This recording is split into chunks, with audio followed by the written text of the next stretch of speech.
Hello everyone, welcome to the Freshies panel.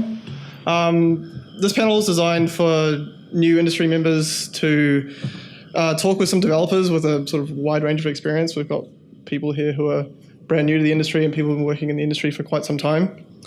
To get an idea of what it's like to get into the industry and gather some advice about the whole application process and sort of the way you find your place within a studio, because it's sort of like that settling in period, I suppose.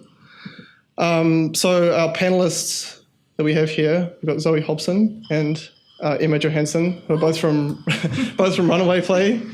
And we've got Aimee Cairns, who works remotely for Ninja Kiwi, was it? Yep.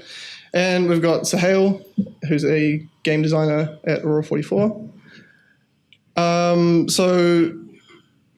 Yeah, with that in mind, I thought we might just let each speaker just talk a little bit about themselves, like maybe introduce themselves, even though I kind of just did that. Yeah. There's not much to I guess the first question for everyone would be how each of you got started in the games industry, if that's a cool question to start with.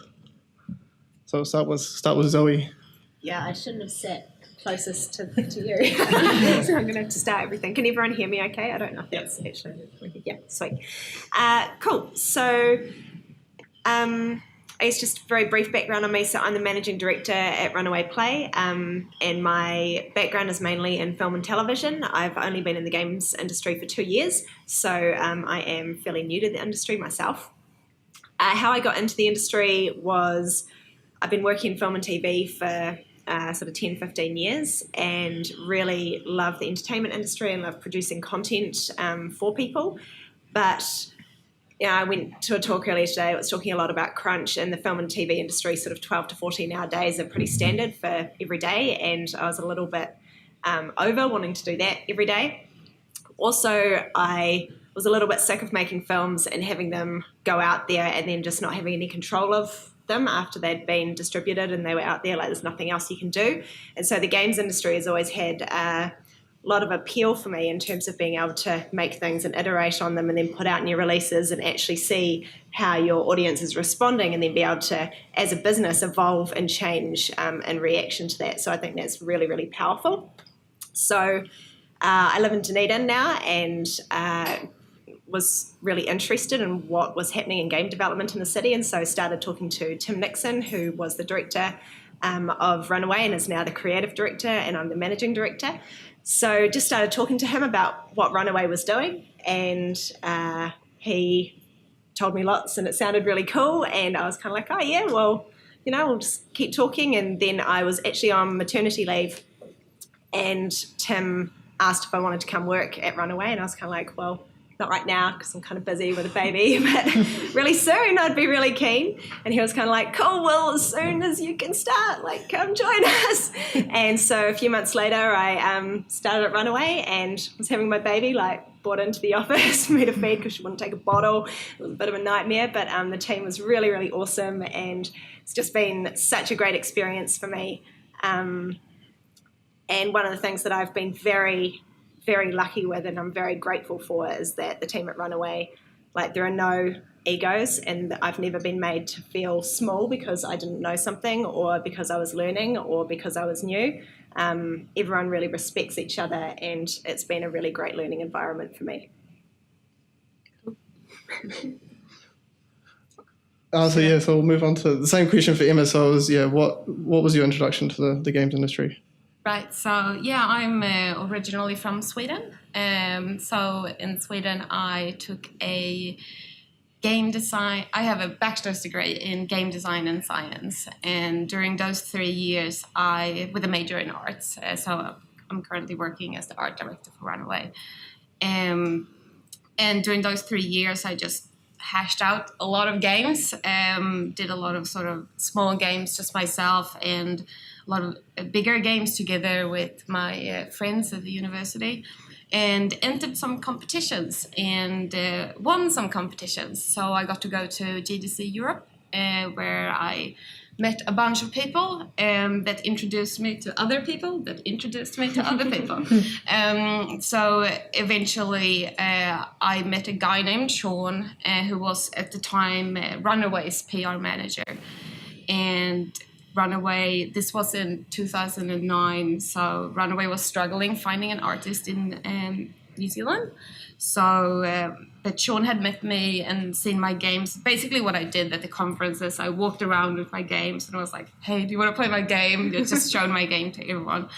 And so he was like, this girl, Emma, her art is great and she makes games and she would be the perfect fit to work with you. So I just had a Skype call with Tim and then I got the job. And then after a month or so, I got relocated to New Zealand and I've been working with Runaway ever since. And that was 8 years ago.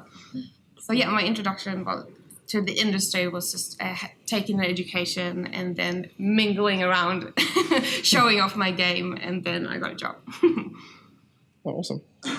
Sweet. Yeah, so I guess at the age of 17, I went off and did fine arts for 2 years, and I totally just was not good at that. And I so I kind of jumped onto 3D animation. Originally wanted to do 2D animation, but just did 3D. At this kind of educational point, I hadn't really even heard of the games industry. I didn't really know how animation worked. I didn't know how like games worked or anything.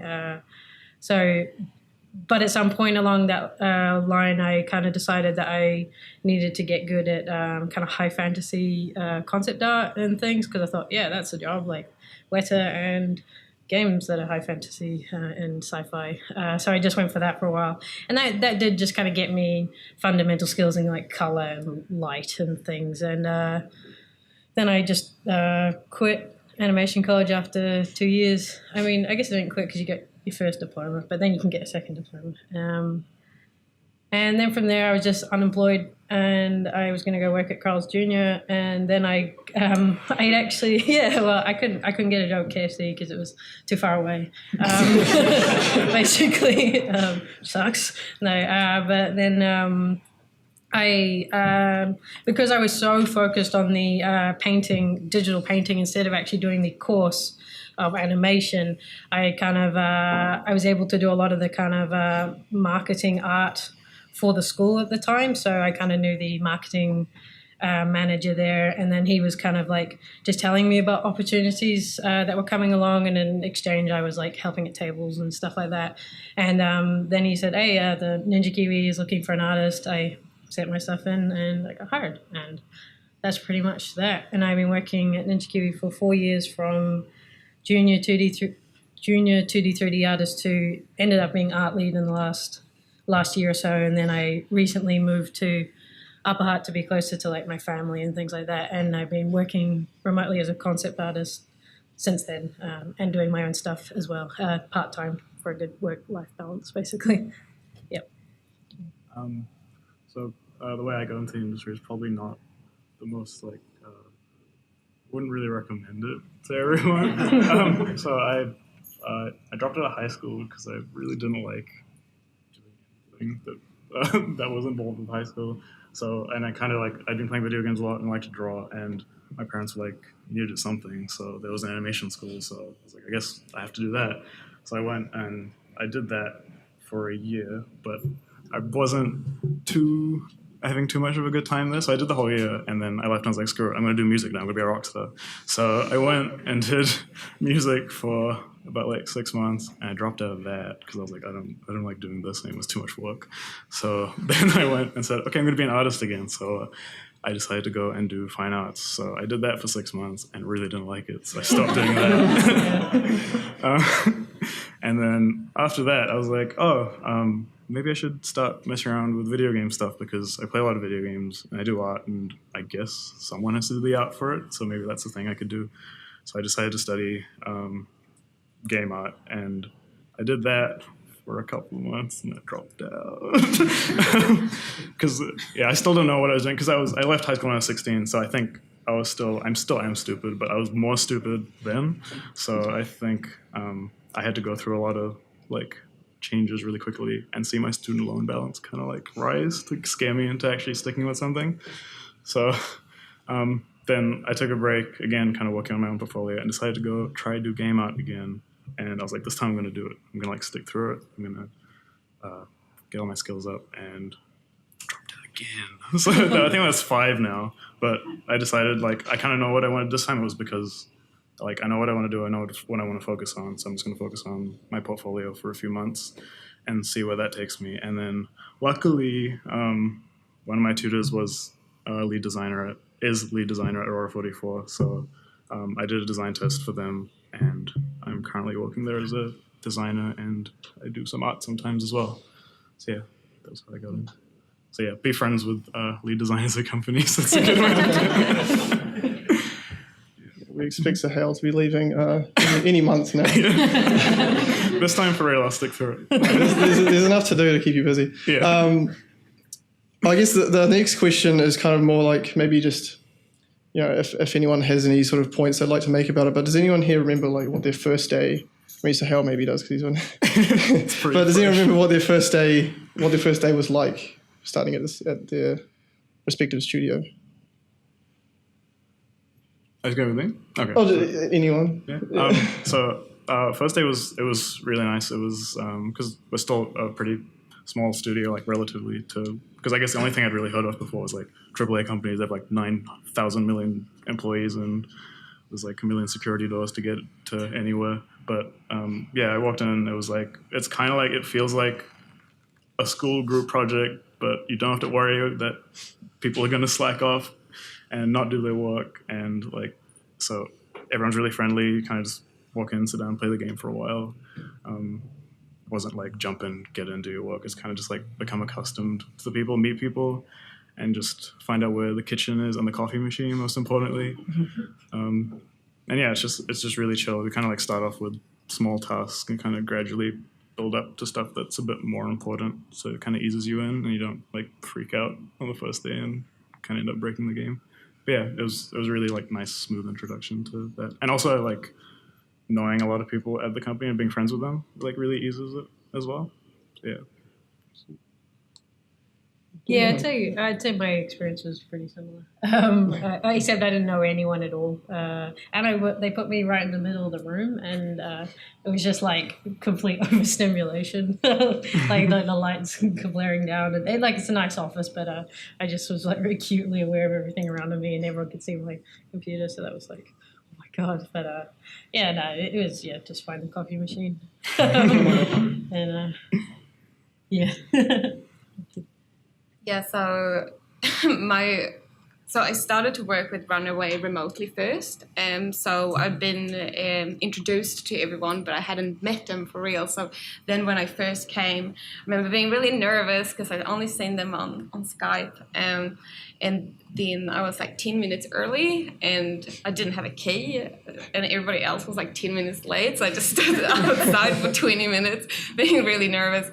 But then everyone was like really lovely, and we went out for cookies just so we could talk. And I remember the only weird thing was just like working in front of other people, because I was used to working just alone in my room. But I got over that pretty quickly. But yeah, very similar, like knowing where the coffee is and stuff like that was very important. Yeah, I feel like my start at Runaway was really manic, because I joined the company when we were moving from being a developer working with a publisher to being a self-publishing studio. So I basically arrived and had to hire 10 people for 10 roles that I'd never done, and none of them had ever done, and the company had never had, and double our staff within like a month or so of starting. So, and alongside doing that, we had to migrate our existing games from the publisher to ourselves, which meant like this whole series of having to release builds in a certain order for each of the games on each of the platforms that they were on, so that we could move all the users over into our own like accounts and stuff. And it was like terrifying. So my introduction was basically like, I have no idea what's going on. I am just like color coding everything in front of me to try to understand it everyone is constantly talking these weird acronyms, which I don't understand because I haven't been in the industry. So it's like DAU and up, down, all these things. And I was just like, so it was pretty full on. But as I said before, everyone was so nice that I never felt stupid about having to be like, okay, what does this mean? And okay, can you tell me again, like, what happens after this? Like, what's the next step? And okay, and I was able to bounce things off people a lot, which was really helpful. Yeah, I really think that like company culture is like a really big influence on like how you integrate into the studio. Like having nice people that you can talk to makes it like so much easier. The next question I had was like, I suppose with any applications and stuff, is there anything you guys did to stand out to potential employers? Like, I mean, I guess it doesn't necessarily have to like relate to like your current job, but like anything you have done to stand out to employers to be like, yeah, I'm the right person for this job. I think for me, one of the biggest things is probably like genuine enthusiasm, like really matters. And I think like in my career history, putting myself out there into positions that I genuinely really wanted to have and not being afraid to do that has definitely opened doors for me that I wouldn't have otherwise had open. So like 10 years ago or something, I was working at Māori television. I really wanted to work in drama. And so I really wanted to work at Shortland Street because I lived in Auckland, and that was kind of like the entry level into that industry. And so I just like asked around and found people that I knew at Māori TV that knew people at Shortland Street and got them to make some phone calls and be like, hey, got this friend Zoe, she really wants to work there, like can she come in and meet with you? And I arranged a meeting and I turned up and was just like, hi, really want to work here, really want to learn your industry, want to get into drama, can I come and do a day like for free and just like learn the ropes and see how things go and get to know you guys? And they let me do that. And then I kind of was not the annoying person that emailed them every day. I was just like, okay, cool, they know me, I've done that, see what happens. And 2 weeks later, they sent me an email, were like, hey, we really need someone for an extra day. Do you want to come in and work a day? I was like, yeah. And then they did it again 2 weeks later. I was like, yeah. And they did it again and again, and then I got a job there full time. So it's that kind of thing of, you know, it was pretty scary to put myself out there and be like, hi, don't know this industry, want to work in it. Can I do a day? Can I get to know you? But it paid off. And I think that's something that I know that at Runaway now we have people who work for us who started off as interns or who started off by just being like, I really want to work for you guys, and came in and did some time and we got to know them, and we've deliberately been like, we want to hire that person because they really care and they want to be here and they've got like that skill and passion. So for me, that's probably one of the biggest things. Yeah, so for me, I guess I've gravitated towards companies that have that do games that I really like, and I think that's something that's really important when you apply for a job that works on products you really want to work on, because then it's really easy to be enthusiastic, and then you work with something you're passionate about, and that's what we look for when we hire people. It's just someone that wants to work with us more than anybody else.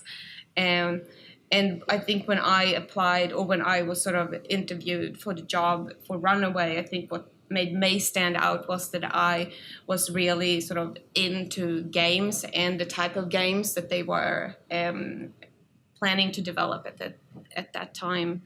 And also that I had experience of actually creating games previously, even if it was just on a student level or a game I've done myself. I could still show them that I've gone through the process of actually creating a game. I think that made me stand out as well. Yeah, kind of like on that note of it, I found like consistently, because I've kind of moved to part-time work with Ninja Kiwi now, and I also am open to like doing freelance work and things. Both times around I found it was being able to show you can finish something. It like really kind of helps like bolster a portfolio, because you actually do get a lot of portfolios that kind of just like a bit of it's finished, but then there's a whole lot of like kind of just not quite finished. Like maybe like I guess it's debatable whether you put something in like life drawing stuff. Like I'm not sure if you always need to show a game studio that you can do life drawing So yeah, kind of like, so first time around, I was even told that it was like my understanding of color and light and being able to like actually just polish a picture kind of helped kind of get me into that position, because although they kind of more needed a 3D person, it was like they were hesitant to have someone who knew 3D but kind of wasn't too good on the 2D end, because it can kind of, especially if the place you're applying for is like a smallish company, they kind of, at least I found that you do need to be a bit versatile. So if you like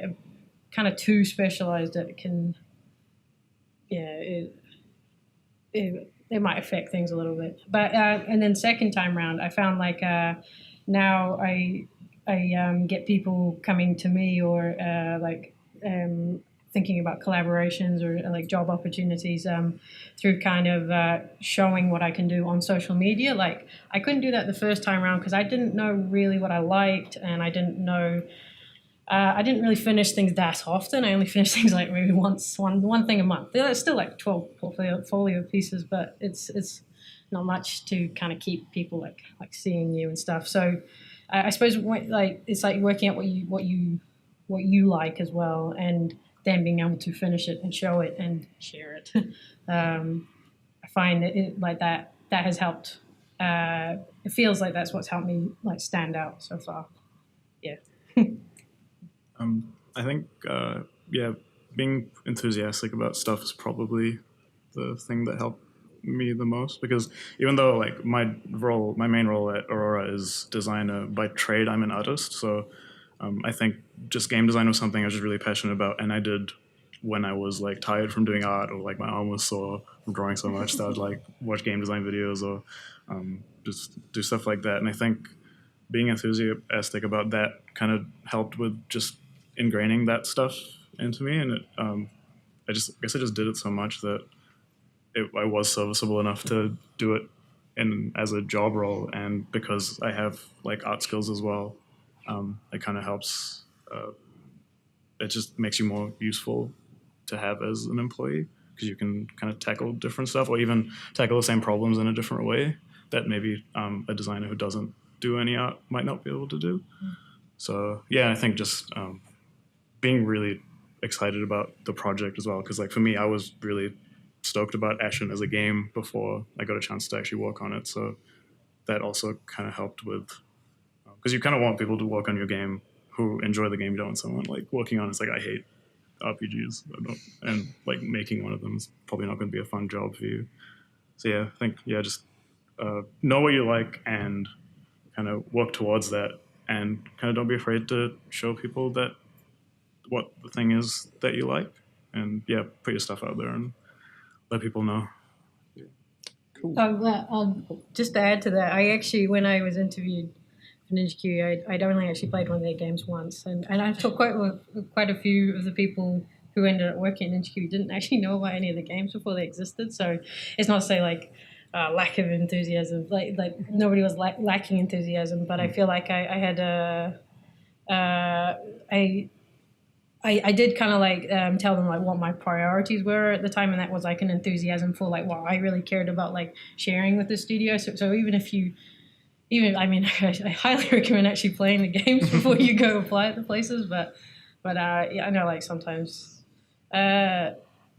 well, I didn't say that just to be like contrary. I'm just thinking like, truthfully, I had no idea you existed. I think you just have to be enthusiastic about something. Like kind of, as long as you're passionate about like the thing that you really like, then it shows that you have the capacity for that passion to like bring it to something else as well. And maybe a bit of confidence about what you can do. Like, don't like go into an interview and be like, I suck so much. Why are you hiring me? Which you think nobody would do that, but I think it does actually happen. Very cool. So you've got the job now, and I was just going to ask for the next question. How did your role start to develop as the longer you were at the studio? Like Aimee, you mentioned you went from a junior artist to being an art lead. Yeah. So just sort of, how has your role changed since you've, got the job at your studio? Well, is it okay if I start? Yeah.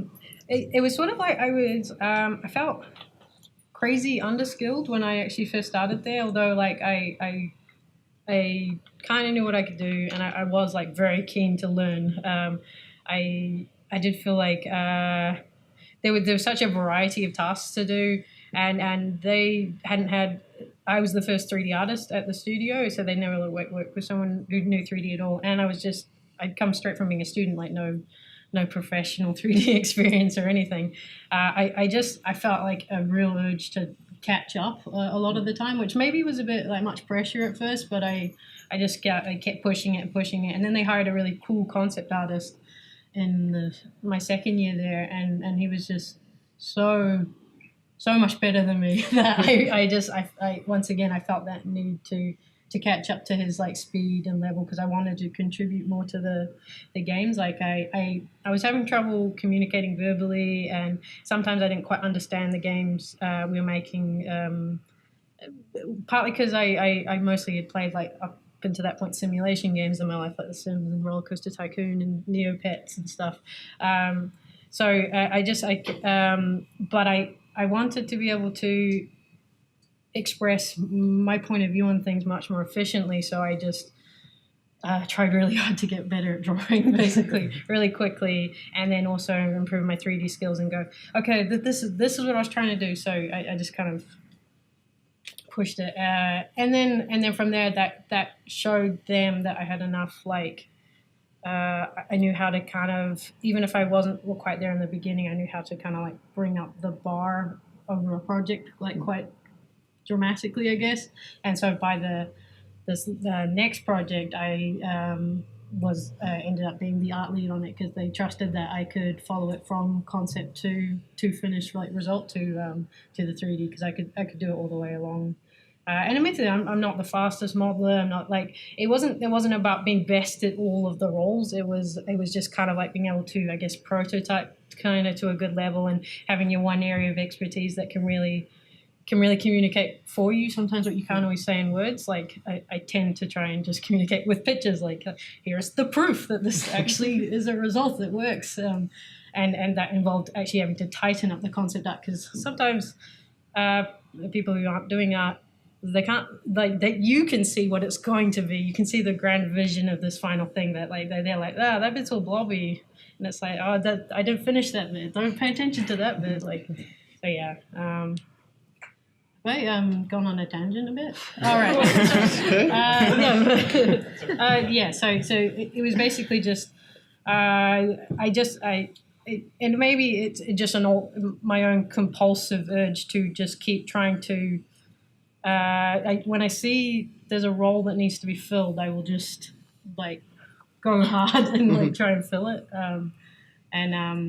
And then try and create like communication between the team members. Like I like to use my concept art to bridge gaps between like programmers and artists, and producers and programmers and artists, and everyone. Audio can do their own thing, because they usually just create something amazing, like in almost complete isolation of everyone else. So yeah, that's that. Yeah, did anyone else have any points on that? Like roles, how your role changed as you've been in the studio?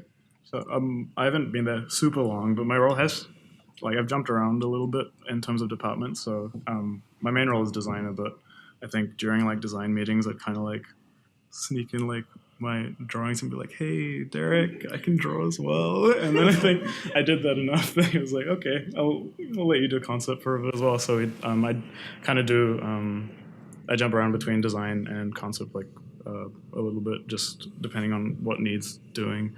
I think it's been good, because I usually tend to go run around and harass the other departments just to see what they're doing, and because I'm just really interested in kind of upskilling in every area, because I'm still like, every time I go into work is surrounded by people who are like really amazing at doing what they do, so you kind of want to play catch up, and I want to do that with every department, except maybe programming. I don't think I could do that really. But yeah, like I'll go and talk to Sam, like bother him like every 20 minutes during the day and just see what he's doing. But yeah, it's been nice being able to kind of do different kind of roles throughout the day, because it keeps things fresh as well, because you don't get bogged down doing the same task, especially if you have multiple things going at once, and if you kind of burn out on one thing, you just switch to the other or do it in a different way, and it kind of helps keep up the pace. Yeah, I think it sort of changing your role is like super important, especially in the games industry, because the industry changes constantly. There's always like a new software coming out that you need to learn, or there's a new platform you're releasing for, or you're expanding to other platform, and now you need to know how they work with art and everything. And I think for me personally, since I was sort of the only artist for a really long time, it just things popped up and I sort of learned them as they came. It's like, oh, we need a trailer. I guess I need to learn how to make a trailer for a game. And oh, we're going to use this program now because we want these types of animation. So I feel like, especially in the games industry, more than other industries, you just need to sort of go with it and learn and see what's new and adapt. And yeah. Awesome. And I have to say that, like, everyone in this room should go to Emma's talk tomorrow morning, where, like, no, serious plug, because I've heard her practice talk and it's amazing, where she talks about, like, going from basically being, like, the only artist at the studio to being the art director. It's really, really good. Sorry for embarrassing you, but you should go. So for myself, I joined the studio as a senior producer and now I'm the managing director. So obviously my role has shifted, and I think that for me, I guess it's just been a case of, I think Runaway is the kind of place that encourages people to do what they're good at. And so I'd kind of, so Tim and I have kind of shifted our roles since I've been there, because he really wanted to be doing more design and creative side of things and less management side of things. And I'm really bad at anything like creative. And so I was quite happy doing more management side of things. And we sort of just shifted our roles quite naturally, depending on what it was that we really liked doing and what made sense for us to do, and then sort of made it official afterwards. So I think that's kind of something that we do at Runaway, is that if people show that they are interested in a different area outside of what they're doing, and Lisa, I'm going to embarrass you now and say, like Lisa, who's our community manager, who is also like really interested in design. And so one of the things that I try to encourage at Runaway is that if you want to be doing something different, like talk to us and tell us. So Lisa was like, I'd kind of like to do more design. It's like, cool. And so now she's doing more design, and like it was at first a little bit, and now she's spending like actually more of her time on design than on community management right now. So that's something that we try to encourage, is just for people to tell us like what it is you want to do.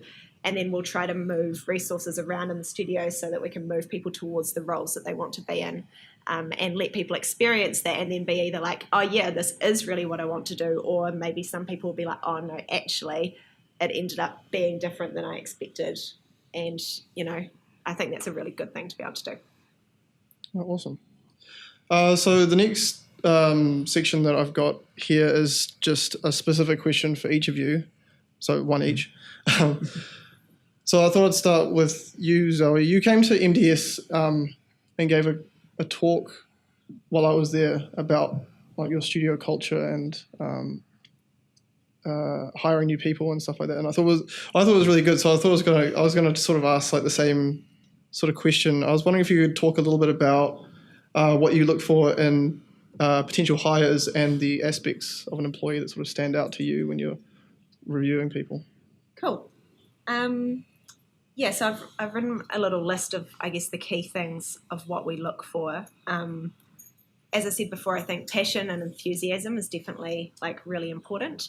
The people that have stood out to me the most out of the people that I've interviewed or applications that I've received, and I get a lot, are the people who you can tell really want to work at Runaway, who are like, I've read about you, you guys are making games that I like, you're in a place that I want to be, like I want to come and join your team, and they've actually sort of got a genuine reason and connection to our business, and that really stands out to us in comparison to sometimes when I get other applications where you can tell that they've like just totally copied and pasted across from having applied to the last studio, and sometimes left the last studio's name in there instead of yours, like one I got in the last week. So I think that genuinely matters. To feel like people want to be here is really important to me. Also having made games, actually having like taken the time to have done that, especially if we're hiring like a programmer or an artist, I think that really matters if they've actually done something that's relevant or put their own time into doing a project. And we really genuinely, like, it doesn't matter what kind of project it is, it's just seeing that people have gone that extra step and made things themselves or got invested in it that really counts and helps. I think playing our games, as was mentioned before, is huge. So many people that we talk to haven't played one of our games. And then the people that have played our games, it definitely makes a difference when they can talk about the game and be like, I really like Splash, I like this part of it. And you can also quite often tell if someone's played it for like 5 minutes versus sitting down for a good session. So I think that if you're looking to work somewhere, like play their games and then be able to talk about them in a kind of interesting way, that definitely makes us pay a lot more attention. Obviously relevant skills is part of it, like having an art style that sort of matches with what we're looking for, or having relevant programming skills. But that's definitely not the biggest part. It's a collective part of what we're looking for, which obviously matters, but the other stuff is also really important. Being a nice person, like just not being a dick, is honestly like is a huge part of it when we talk to people, and we just are like, cool, you're like, we feel like you'd fit in with us, you're a really nice person, we can see you as part of the team. Like cultural fit is hugely important to us. We've interviewed people that on paper are exactly what we're looking for, and in person it's not even that they're not nice, it just might be that we just can't quite see them working with the team that we know they're going to go into. So like that, it just matters. Cultural fit is important. We also look at outside factors. So this isn't a huge part of the decision-making process, but if we, say, have to relocate someone, or if somebody's future is a little bit uncertain, what we've personally seen from staff that have joined us sometimes is if they like join but they still have like a really strong connection to another place, or like maybe their partner doesn't move as well, like it's just kind of like, oh, are they going to stay? And especially, for example, for programmers, it's quite a big time investment for us when we bring somebody on board. So like that's just something that we do look at, and we try to recognize and actually say to people as well, like, hey, are you going to stick around? Because we need to know. And if you're not sure, that's fine, but let's just be upfront about knowing that that's a possibility. And I had one other point. Oh yeah, language and communication skills. So right at the early stage, like when you're first applying, that's a really big red flag for me. If I get a CV and there's like massive typos, or just like lack of attention in the initial email, or like in the initial CV that I get sent, it kind of just red flags it for me. So that was just another thing I'd suggest, is just make sure you've actually proofread anything that you send, and that like the links that you send work, and all of that kind of really basic stuff. Oh, great. Thank you. We've only got 10 minutes left, so I think we're going to have to sort of like power through the next 3 questions, sorry. But Emma, I was wondering if you could please talk a little bit about how you help new hires integrate into like the workflow and culture at Runaway, like going from like being the only artist to getting new people in and helping them understand the workflow that you guys use. Yeah, so when we bring a new artist on board, I'm a big fan of just throwing them into the deep end, and that might sound really scary, but we run a lot of events, which is basically like a mini experience of the game, so people can collect a set of animals. And what that does, usually it takes us like 2 to 3 weeks to create one event. So I often put a new artist on an event that's going to happen like way into the future. Cool. Because then they go through everything from concept phase to rendering, learning the style. They teach them how to animate, and then in the end of it, they've created a full set, and then we can put it live, so they instantly sort of get to create sort of a mini experience. And I found that be really, really good to sort of teach them through the whole process of game development when it comes to art, and also sort of exporting it and know how it works with like the technology and stuff like that. So that's what we do sort of work-wise, and it's been super successful for us. And culturally, I usually just, before they start, send them a really nice email telling them, bring your headphones if you like to listen to music, bring your favorite coffee cup, and also just telling them like general thing, like we're going to go on lunch, on Monday when you start, because I know personally I always find the lunch being really like, oh, what should I do for lunch? Should I bring my own, or should I don't want to look like a dick when I come with my own lunch, or like stuff like that. So I usually make sure that the first day is like super planned for an artist that comes on board. And then we also have Slack channels and sort of coffee channels, so everybody can always sort of chat to each other and sort of be part of the culture instantly when they start. That's great. Yeah, when we first started, we got taken to, someone took us to like the local fish and chip shop, so that was pretty good. And Aimee, since you're working remotely, I was wondering if you could please talk about, joining a company and working remotely, and sort of, how you integrate into the culture there, just without actually being there in person. All right. Well, I guess because I'd already worked with NZGDC for like the almost 4 years, I kind of knew everyone's communication styles and things, and we have things like Slack and stuff and GitHub, and so everything's tracked, and which is good. But when I moved, basically I think I even saw a poll on Twitter recently asking how do people feel about people working remotely, because there is a dramatic difference in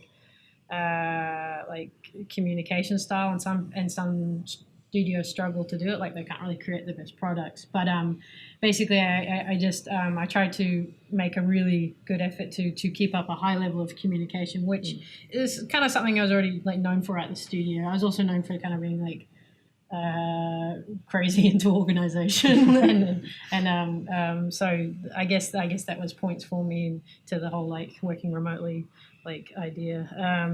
So yeah, it was.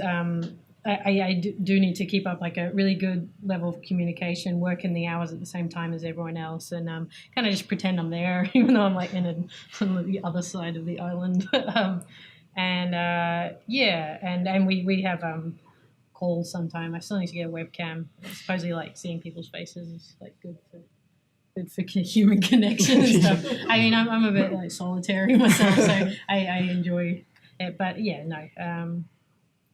That's about that. And then in terms of having the balance with the remote work and my personal stuff, because we did we kind of had an agreement that I can pursue my own thing. Partly because I really kind of needed it for my creative growth. Funnily enough, when I first had my interview at NZGDC, I was saying I need to be learning new things, and then so I don't know, my reason for moving was quite complicated in that I've had an anxiety disorder since I was 17. Didn't have a great time at that fine art university. But and ultimately it came to I just needed a different kind of lifestyle balance. So they worked with me on that, and then we sorted it out. And so now with my own stuff and their stuff, I just try and make sure I don't work too much in general. I'm not going to be all I've got all the time in the world for my own things. It's 40 hours a week either way. I struggle to work more than that, and I know it seems like it's not a good idea anyway with the whole crunch thing. But I have felt pressure that's why can't I work as much as other people? But I feel like our relationship. Our remote relationship is quite healthy, and I get to do my own thing, so everyone's happy. It works. Oh, cool. Yeah, because I do think that working remotely is a lot more common these days, and so yeah, that too. Understanding that is really helpful. So for the last question, Suhail, I was wondering, since you artist by trade, I was wondering, where'd the question go? How you transferred art skills to your role as a game designer, you're doing concept stuff, how you found that to help you as a game designer. Yeah, so with design stuff, I think being able to visually represent your ideas is probably super helpful. Just kind of bridge the gap between different departments, because I think design documentation sometimes can be kind of technical, and it's harder to have a dialogue with someone in another department about that stuff if they have to kind of read through a couple of paragraphs and stuff. Whereas opposed, you could just kind of draw something out quickly, and it's just way easier to, especially if it's someone in an art department, they can kind of edit that document on the fly, and you can kind of have probably like just a faster dialogue, a more efficient dialogue about that stuff. Like, for example, if I'm designing something that needs to be animated and Sam's animating it, then I can just draw it out and I can take it to him. And because he's an artist as well, we can kind of just edit that drawing and kind of, it's just, I think it's easier to, there's like less room for interpretation when it's visually represented as opposed to like written down, because it's very clear that way. So yeah, I think, being able to do that kind of stuff helps a lot with clarity in design discussions and a bunch of different departments. So, yeah, it's cool. Yeah, because I think that having transferable skills in a studio is like super helpful because you can apply it to so many different places. Yeah, and if like one department's on fire and they need someone to help, then you can kind of help a little bit. So do we have time left or no? No. Wow. Yeah, we're going to try and leave time for questions, but it seems like we're going to be out of time, unfortunately. Sorry. If anyone had anything really quick they wanted to ask, like a burning question. No? Easy. Okay. Cool. Thank you all for coming. Have a good NZGDC. And thank you to our panelists. They were awesome. They did a really good job.